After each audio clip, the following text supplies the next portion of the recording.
You know what the Celtics have done? I have never seen a so-called good team with so many bad losses as the Celtics now have. I want a coach who's been around the block and doesn't get work. I don't like all their substitution patterns. I am worried about them in close games. If you're not focused, if you don't play hard, they're going to kick our ass. Simple as that.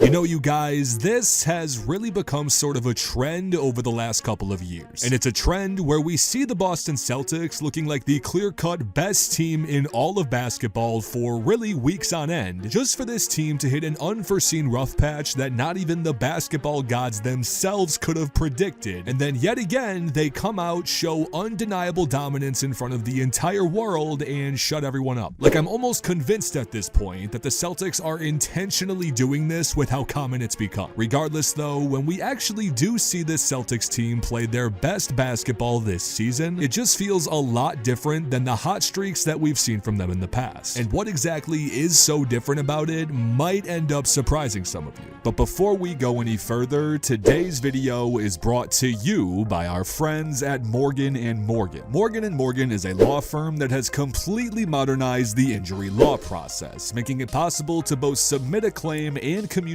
with your own legal team all from your phone, because all it takes is about 8 clicks or so either on their website or their mobile app to submit a claim with them, and before you know it, America's largest injury law firm will be on your side. And with over $15 billion recovered for their clients, Morgan & Morgan has a proven track record of fighting to get full and fair compensation for you, all without you having to even leave your couch. So if you're ever injured in an accident or would like more information, be sure to go to forthepeople.com/digest, which will be the link in our description, or dial #law, that's #529 from your cell phone. And thank you to Morgan & Morgan for sponsoring today's video. Okay, so to get back on topic with the Boston Celtics, this team really hasn't made it that difficult with the plethora of hot and cold streaks we've seen from them throughout the course of the entire season to be able to pick up some of the biggest deciding factors that really determined whether this team is playing their best basketball as a collective unit compared to their absolute worst. And of course, while the stellar play in some of their star power with guys like Jaylen Brown and Jayson Tatum does tend to be one of the biggest factors in all of this, and especially since they've been playing some of their best basketball of the entire season over this recent stretch. I mean, believe it or not, these two playing to the best degree possible in both of their respective rights is absolutely not the end-all be-all for this team like so many people are trying to tell you.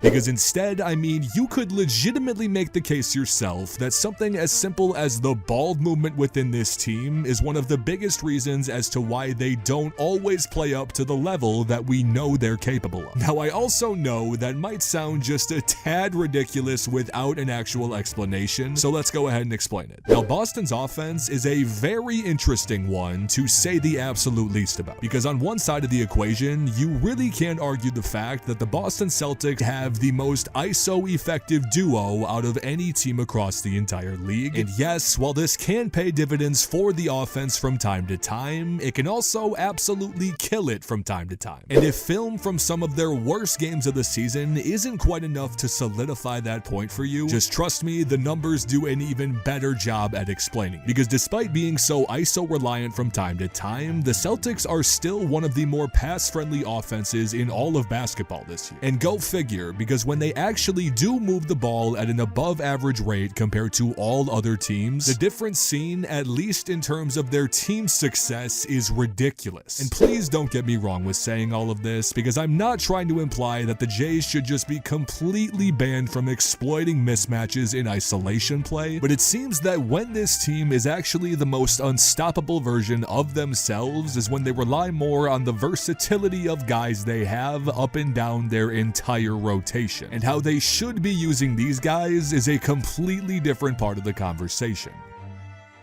Now, it's kind of funny when I think about it, because when I'm referring to the quote-unquote versatility that the Celtics have in guys really throughout their entire roster, most of the core pieces outside of the star power in guys like Marcus Smart, Malcolm Brogdon, Al Horford, Derrick White, etc., while their individual skill sets are clearly essential to the operation and flow of this offense, they can also all really switch their skill sets on the fly to fill any of the major roles that this Celtics offense is so heavily predicated on. And what exactly do do I mean by these roles? Well, it really refers to any of the following, with one of them being guys who can create when receiving the ball at really any point on the floor by either driving the lane or beating their defender off of the dribble, maybe just acting as an efficient spot-up perimeter shooter from time to time, or especially finding opportunities off the ball by either cutting or creating space. I mean, you could even include solid playmaking within this list as well. And once again, I'm going to pull up the list of guys that we briefly mentioned before getting into this and try to tell me that one of them can't efficiently do literally everything we just mentioned at any given point. And it's not like I'm trying to say that everyone needs to touch the ball on every single possession, but when a team has a supporting cast of this caliber that is able to get more involved than most, it also only results in better effectiveness and efficiency in Jaylen Brown and Jayson Tatum as well. And honestly, as crazy as I know this is going to sound to some of you, this team tends to play their best basketball when the Jays are just acting in role player type scenarios. Now, this is not implying that they need to act like role players, but instead it more so refers to the fact of letting the rest of the offense create more opportunities for them. Because again, sure, while no one's complaining about a very solid ISO bucket from time to time, the numbers on the other hand are also more than indicative that when the ball is actually in the facilitator's hands more, this team tends to win a lot more games. And when there seems to just be the perfect mix of the best of both worlds, there's not many teams around the league that look like they can stop this offense.